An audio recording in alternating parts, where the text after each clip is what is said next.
नमस्कार दोस्तों, आप लोग कैसे हैं। उम्मीद है कि आप लोग ठीक ही होंगे। मैं पप्पू लाल यादव, देख रहे हैं NP7 न्यूज़ भोजपुरी। तो बहुत बहुत स्वागत बा।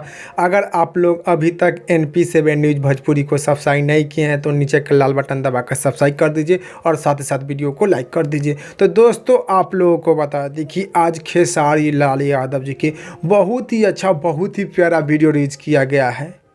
आज खेसारी लाल यादव जी के बहुत ही अच्छा, बहुत ही प्यारा वीडियो रिलीज किया गया है। खेसारी लाल यादव जी का आज वीडियो रिलीज किया गया है, जो कि वीडियो आप लोग देखिएगा तो बहुत ही खुश होइएगा। खेसारी लाल यादव जी की आज वीडियो रिलीज किया गया है, जो कि वीडियो के नाम बा बारात तोहर फिर जाई।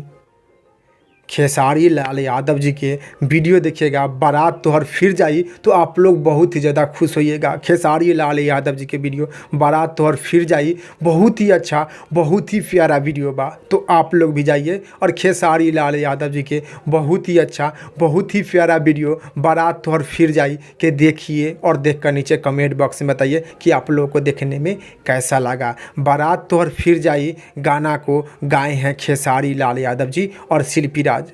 बारात तोहर फिर जाई गाना को मधुर आवाज़ में खेसारी लाल यादव जी और शिल्पी राज गाए हैं और लिखे हैं कृष्णा बेदर्दी जी। तो खेसारी लाल यादव जी के आज वीडियो रिलीज किया गया है बारात तोहर फिर जाई, जो कि बहुत ही अच्छा, बहुत ही बेहतरीन बा। तो है कि खेसारी लाल यादव जी के वीडियो बारात तोहर फिर जाई के देखिएगा तो बहुत ही ज़्यादा खुश हो जाइएगा।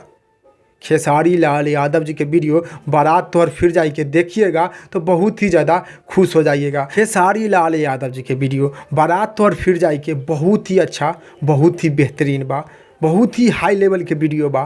तो आप लोग भी जाइए और खेसारी लाल यादव जी के वीडियो बारात तोहर फिर जाई के देखिए और देखकर मज़ा उठाइए। फिलहाल में इतने, फिर से मिलेंगे अगले वीडियो में। जय हिंद, जय भोजपुरी।